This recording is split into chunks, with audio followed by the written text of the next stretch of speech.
The people who get burned moving to Reno are not the reckless ones. They're actually the careful ones. They're the ones who made a spreadsheet, checked all the numbers twice, and did everything right. I want to tell you a story. And if you're moving here for a job out at TRIC and you work at either Tesla, Panasonic, Redwood, Switch, or any of the others, choosing the wrong neighborhood could actually cost you 300 to 500 hours a year sitting in your car. Because I've watched this play out so many times, I could actually tell you before it happens. Hi, I'm Chris Rayner, and I've been selling real estate since 2005, and I made this very move back in 2015 when I packed up and moved from California too. So let me paint the picture for you. And I want you to stop me when the story starts to sound familiar. And here's what I know about you, and we haven't even met. But you didn't decide this on a whim. You've ran the numbers, and you're looking at what your paycheck would actually buy you here versus the Bay Area or LA. No state income tax, the cost of living, and you probably have a spreadsheet. Don't be embarrassed. I genuinely love that about you, even if your CPA had to nudge you to get you there. And somewhere in there, you got a little bit tired of what people are saying back to you when you said, "I'm leaving California." As if you're giving up or it's a step down. So let me say the thing that you've been telling your in-laws. You're not running away from anything. You're simply optimizing. There's a difference, and you're right. The math is real. I ran that same spreadsheet back in 2015. The math worked then, and it still works now. So you've started picturing what your life will look like once you've made the move. A house with actual square footage, a yard that's not a rumor, you have access to all of the mountains every weekend, and the version of your life that California kept quoting you for a price. The one that you finally don't have to pay anymore. And when you look at where to move, South Reno keeps lighting up like it's a Christmas tree. Newer homes and master planned communities. You have the Summit for shopping. It's clean, it's modern, and it's exactly what you pictured in your head. You found it. The house. And now you can picture what your life will look like in it. And this is the exact moment that the careful people make the one decision they didn't see coming that I can from a mile away. Because you optimized everything that fits inside of that spreadsheet except the one number that doesn't. You've optimized your taxes, your price per square foot, school ratings, the lot size, and you've even out-researched 90% of the people who have ever made this move.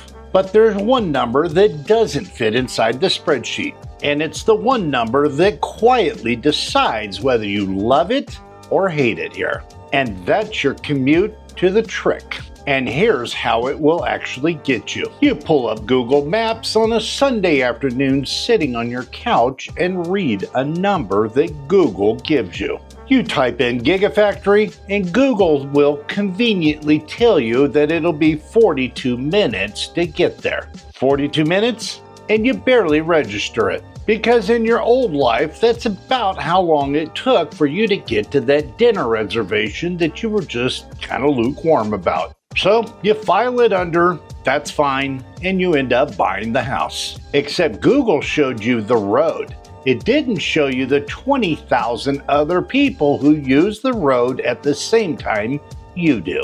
Because the traffic to TRIC isn't random. It's actually shift-based, and Tesla alone employs thousands of employees. Now, add in Panasonic, Switch, Redwood, along with all of the logistical companies, with all of them pouring onto the same stretch of I-80 in the same hour.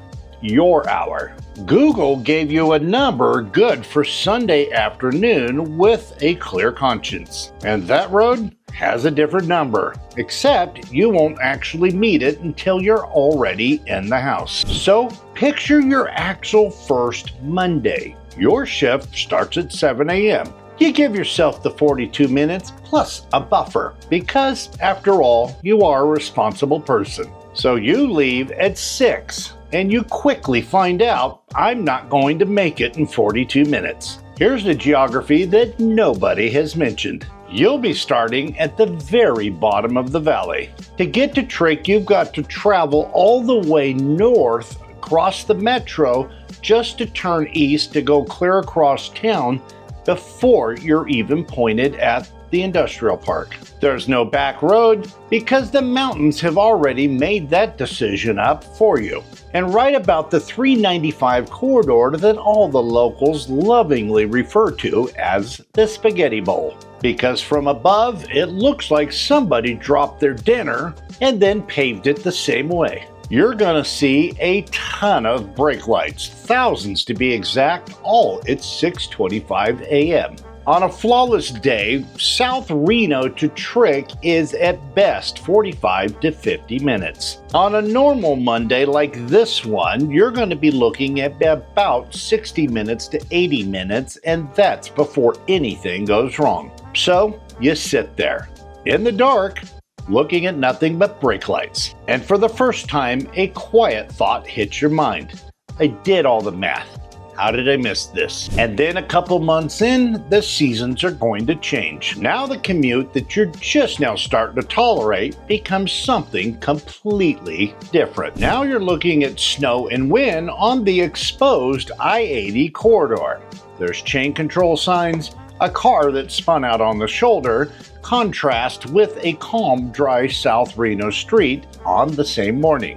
Because you moved here in the summer like most actually do. And summer in Reno is both gorgeous and grossly misleading. Then January shows up. Now Reno itself sits at about 4,500 feet in elevation, and the valley floor usually doesn't get the kind of snow that shuts the city down. So your neighborhood will likely be just fine. But that stretch of I-80 out to TRIC is exposed, open, and high desert. There's nothing to block the wind, and that's where winter collects its toll. The wind out there doesn't gust, it actually editorializes. You could actually be bone dry at your house and then have near whiteout conditions just 10 miles down the road. A 50-minute drive in October could become 90 minutes of white knuckling it in January. It's not every day, but it is enough days that it must be part of the plan. Now, let me tell you how I know this so that you don't have to. My second winter here, I thought I had it all handled. I'm a careful driver and I've got a good car. I swapped my tires too early and I got caught in a storm and I came to a complete stop. Then my Audi from a complete stop decided to go ice skating right into the guardrail. I was doing everything correctly, but the road respectfully disagreed. So when I tell you this commute in winter really does require snow tires and at least an all-wheel drive vehicle, and you're not going to be able to do it with those all-season tires. It's not like reading it off of a brochure. The all-season tires are lovely tires for 3 of the seasons that you won't have a problem with. Now, I need you to hear this part very clearly. Nothing I told you is a reason to stay in California. This move still makes sense. The math is still real. This is just one of those variables that doesn't show up in the spreadsheet, and it's completely solvable if you handle it before you buy instead of after. And that's the whole job. So this is the conversation we have when somebody comes to me and talks to me about working at TRIC. My first conversation with you isn't what neighborhood's the prettiest. It's the commute math, the shift schedule, and the timing of selling in California while buying here in Nevada. Because those two deals need to coordinate perfectly or it could become very expensive for you. My wife Cindy has spent 34 years in escrow and lending, and that's coupled with my 21 years in real estate also. Between us, we've seen every way this could possibly go sideways, and we map it out before it ever becomes your problem. And if you're anywhere in this process, book a call directly with me at www.meetwithchris.com. You'll need about 30 minutes or so with no pressure just a real conversation about what this picture looks like for your scenario. So if I could sit next to you before you bought, back when it was just open tabs on the couch, this is the map I would hand you. If the commute matters most, I'm going to talk to you about Sparks or Sparks East. It would take you between 20 to 40 minutes to get out to TRIC. It's closer to the freeway, far less weather exposure, with mornings that actually behave. The trade-off is it has a different feeling from South Reno. Not wrong, just different. It's also the same one that people are quietly relieved by year 2. And if you want the space without the full penalty, take a look at Spanish Springs. It'll take you about 30 to 50 minutes to get out to TRIC. It has bigger lots, family neighborhoods, room to breathe, and you skip crossing the entire metro. And people will tell you that the future road construction is gonna fix all of your woes. I've been hearing about that road long enough that I stopped saving a seat for it. Buy for where the roads exist today. And if the budget and land lead, then we're going to have a talk about the North Valleys. It's still only about 30 to 55 minutes out to TRIC, but the prices can really work. The catch here is the weather. It does run colder and windier than the valley floor. So everything I said about the exposed stretch, turn it up a notch. You should know this going in. And if lifestyle leads and you're hybrid, then South Reno is still an excellent choice. So here's the nuance that the story skipped intentionally. If you're only in the office 2 to 3 days a week, then South Reno is still an excellent choice. The neighborhood is truly excellent and you're not eating this drive every day. Just budget the real numbers of 40 to 80 minutes and not what it says on a Sunday afternoon. But there is one neighborhood I would steer the TRIC commuters away from, and that's Somerset. It's beautiful, it has golf, views, and the entire postcard.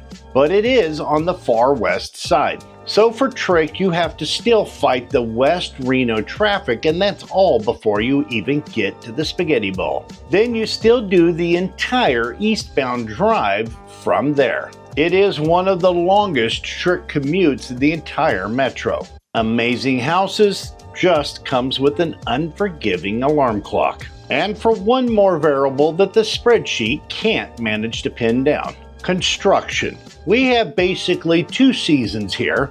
It's winter and the orange cones. The big I-80 widening project will help with this commute whenever they decide to finish it. Done is estimated for 2031. Until then, it's going to get worse before it gets better. You should plan for the roads that are already there, not the ones in the press release. So, back to the careful person that we mentioned up front. You know, the one with the spreadsheet? Here's the part that actually matters. The mistake was never the move. It was never the house, and it's definitely never the decision to leave California. The mistake was letting one Sunday afternoon number stand in for a variable that deserves the same attention as all the other numbers. Because some people will make this move and end up laying in bed at midnight quietly scrolling Zillow listings and Sparks while eating one of those Costco muffins in the dark like you're hiding evidence. And other people make the exact same move and come back feeling like they won. And the only difference between the two is one of them ran the commute numbers before they fell in love with the floor plan. You already think like the second person, you just needed somebody to hand you the one number nobody gave you. And now you have it. So if you are planning a TRIC move and you want to make sure you nail this right the first time, with the commute, the neighborhood, and the California timing most people underestimate, that's exactly what we do. Go to meetwithchris.com and book a call directly with me. You'll need about 30 minutes with no pressure, just a real conversation. And hit that subscribe button if you want the honest version of Reno. I'll break down each one of these neighborhoods one at a time, and I personally respond to every comment. And remember, in Reno, 20 minutes away isn't really a measurement. It's more of a personality trait. I'm Chris Rayner, your go-to realtor for all things Reno. I'll see you on the next one.